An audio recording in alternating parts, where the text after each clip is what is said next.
فسبح بحمد ربك واستغفره إنه كان توابا۔ اور فرمایا دوسرا وَأَدْنَاهَا إِمَاطَةُ الْأَذَىٰ عَنِ الطَّرِيقِ، ایمان کی 70 سے زیادہ شاخیں، سب سے افضل لا الہ الا اللہ، اور اس کا کم تر درجہ، ایمان کا کم تر درجہ کیا ہے؟ اب ایمان کی وہ آگے علامتیں ذکر کی جا رہی ہیں۔ مومن کیسا ہونا چاہیے؟ اماطۃ الاذی عن الطریق۔ پہلے لفظی ترجمہ کر دیتا ہوں۔ ایمان کا کم ترین درجہ یہ ہے کہ راستے سے تکلیف دہ چیز کو ہٹا دینا۔ تو مومن کون ہے جو راستے میں گند پھیلائے؟ مومن کون ہے جو اپنی مجلسوں میں اپنے ارد گرد اس طرح کی زندگی گزارے جو پریشانی کا باعث ہو؟ وہ مومن ہے۔ اللہ کے نبی نے فرمایا ادناہا اماطۃ الاذی عن الطریق، کم تر درجہ ایمان کا یہ ہے، یعنی ایمان کی علامتوں میں سے ایک یہ بھی ہے کہ راستے سے تکلیف دہ چیز کو ہٹا دینا۔ میرے بھائیوں، میرے بزرگوں، میرے دوستوں، جس طرح ہم یہ سمجھتے ہیں نا کہ ہم نے مسجد میں آئے ہیں اور مسجد میں ہم نے گندگی نہیں ڈالنی، اسی طرح ہمیں باہر بھی گندگی نہیں ڈالنی چاہیے۔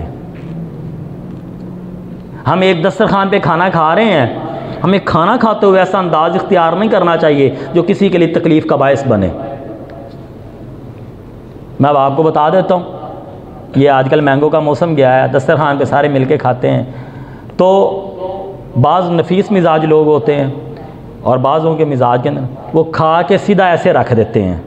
جب ایسے رکھتے ہیں اس کے اوپر کوئی میٹھا بچا ہوتا ہے، پھر مکھیاں آنی شروع ہو جاتی ہیں، اور بعض اوقات موٹی مکھیاں بھی آتی ہیں، اور پھر شوں شاں بھی شروع ہو جاتی ہے۔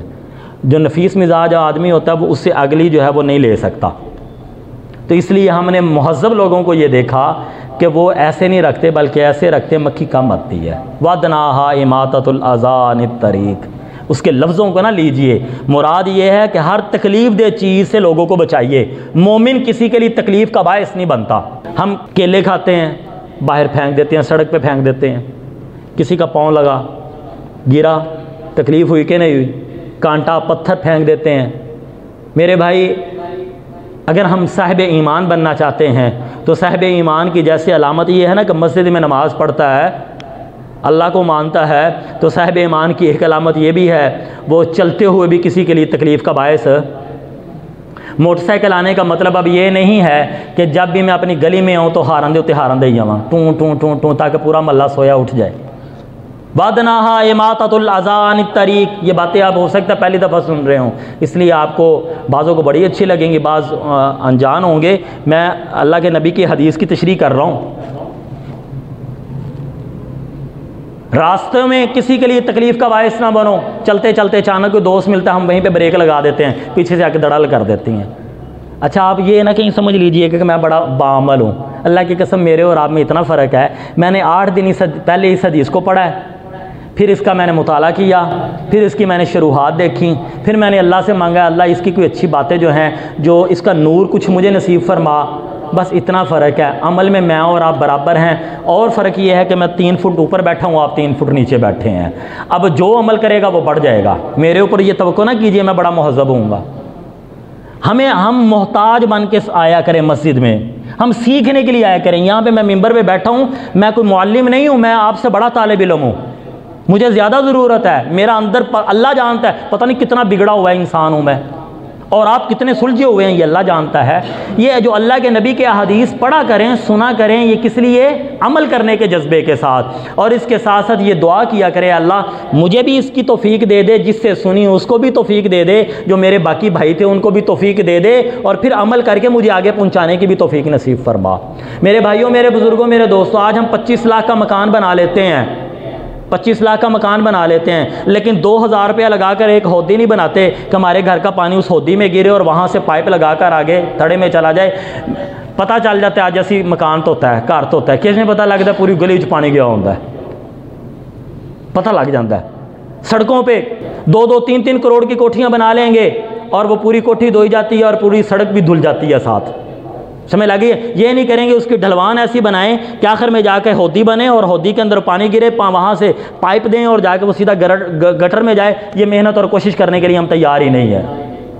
میں اپنی بات شروع کرتا ہوں۔ سرکار گلی دیتی ہے 10 فٹ کی، سرکار گلی دیتی ہے 10 فٹ کی. اب ہم نے معبد خانہ بنانا ہے، لوگ اس جگہ کو بنانا ہے جہاں پہ جو لوگ جا کے اللہ سے ملیں. اور اللہ سے ملنے کے لیے اللہ کہتے ہیں پہلی شرط یہ ہے میرے بندوں کو تکلیف نہ دیا کرو. اور ہم مسجد کا محراب وہ گلی کے اوپر بنا دیتے ہیں، آنے والے وہ تکلیف میں ہوتے ہیں. پیچھے سے 10 فٹ کی گلی آ رہی، آگے جا کے وہ 5 فٹ کی. جڑے پھر چنگے ہمسائے ہوتے ہیں وہ بھی پھر فٹ باہر آ جاندے نے. گلی سرکار نے 10 فٹ کی چھوڑی ہوگی 8 فٹ کی. اور پھر ہمارے اندر، اب میں نے اپنی کمی بیان کر دی، اب دوسرا بھی سن لیجئے. قانون کے مطابق یہ جو تھڑے ہم بناتے ہیں یہ میرے مکان کے اندر ہونے چاہیے. نیت کیجئے اب اللہ اگر آپ کو جگہ دے گا جلدی مل جائے گی جگہ، اچھی نیت کریں گے اللہ جلدی جگہ دے گا. نیت کیجئے اگر اللہ نے اب مجھے جگہ دی، میں اپنا مکان بناؤں گا اور اس کا تھڑا جو ہے وہ اپنی زمین میں رکھوں گا، سرکار کی جگہ پہ نہیں رکھوں گا. ہم 10 فٹ کی گلی ہوتی ہے، 4 فٹ کا ادھر سے تھڑا، 4 فٹ کا ادھر تھڑا، پیچھے سے کیا نکلتا ہے 3 فٹ بچ جاتا ہے، 4 فٹ بچ جاتا ہے. میرے بھائیو یہ ادناہا اماطۃ الاذى عن الطریق. اللہ کے نبی نے کہا مومن کسی کے لیے تکلیف کا باعث نہیں ہوتا. تو مومن بننا ہے تو لا الہ الا اللہ کا اقرار بھی کر.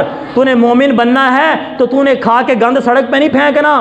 تو نے مومن بننا ہے تو کسی کے لیے تکلیف کا باعث نہیں بننا. تو نے مومن بننا ہے تو اپنے ہمسایوں کے لیے درد کا باعث نہیں بننا. میں آپ کو یہاں تک اگلی ایک اور جملہ بتاؤں، اللہ کے نبی کی حدیث کا جملہ. فرمایا ایک بندہ قرآن کی تلاوت کر رہا ہے اور ایک نماز پڑھ رہا ہے، کیا حکم ہے؟ یہ مسئلہ آپ سبھی لوگ جانتے ہوں گے. قرآن پڑھنے والا آہستہ آواز میں پڑھے تاکہ نماز پڑھنے والوں کو تکلیف نہ ہو. یہی ہے نا جی، نماز پڑھنے والوں کو تکلیف نہ ہو. تو نماز پڑھنے والا کیونکہ وہ بھول جائے گا، اس کی توجہ منتشر ہو جائے گی. اگر وہ خوبصورت آواز میں پڑھنے والا ہے اس کی سارا دھیان ادھر چلا جائے گا، وہ اللہ کی طرف دھیان نہیں رہے گا، تو نماز میں فساد آ جائے گا، خرابی آ جائے گی. نماز اتنا احترام ہے انسانیت کا، اتنا ایک دوسرے کا خیال ہے. یہ کیسے جائز ہو سکتا ہے کہ میرے بچے کی شادی ہے تو لہذا پورا محلہ نو میں ٹول سنانے نے، میں 10 نہ ہوں میرے کو پیسے آ گئے نے؟ یہ کیسے جائز ہو سکتا ہے؟ دکان میری ہے اور ارد گرد کی ساری دکانوں کو میں قوالیاں سنا رہا ہوں، یہ کیسے جائز ہو سکتا ہے؟ یہ کیسا مومن؟ ادناہا اماطۃ الاذى عن الطریق. جو 2 لوگوں کو تکلیف کا باعث بنے گا وہ کانٹے بچھائے، وہ پتھر بچھائے، وہ گند ڈالے، وہ کوڑا پھینکے، وہ کسی بھی اعتبار سے ڈالے گا، وہ ایمان کا درجہ اتنا کم ہوتا جائے گا. سمجھ رہے ہیں جی میری بات؟ وَأَدْنَاهَا إِمَاطَةُ الْأَذَى عَنِ الطَّرِيقِ. آگے فرمایا اور وہ عبادت کیسی ہے جس عبادت کے لیے لوگ دعا کریں اللہ میرا ابو 10 محرم نو فوت نہ ہوئے، اسی جنازہ ہی گھوم کے پھردیاں رہنا ہے، اس گلی سے جانا ہے وہ بھی بند، ادھروں دی جانا ہے وہ بھی بند، ادھروں دی جانا ہے وہ بھی بند. وہ عبادت کیسی کہ جو سنت عمل ہے، جو فرض عمل ہے ہم وہ بھی ادا نہ کر سکیں. میری بات سمجھ رہے ہیں؟ ہم نے دیکھا ہے 10 محرم کا جنازہ پڑھنے کا اتفاق ہوا.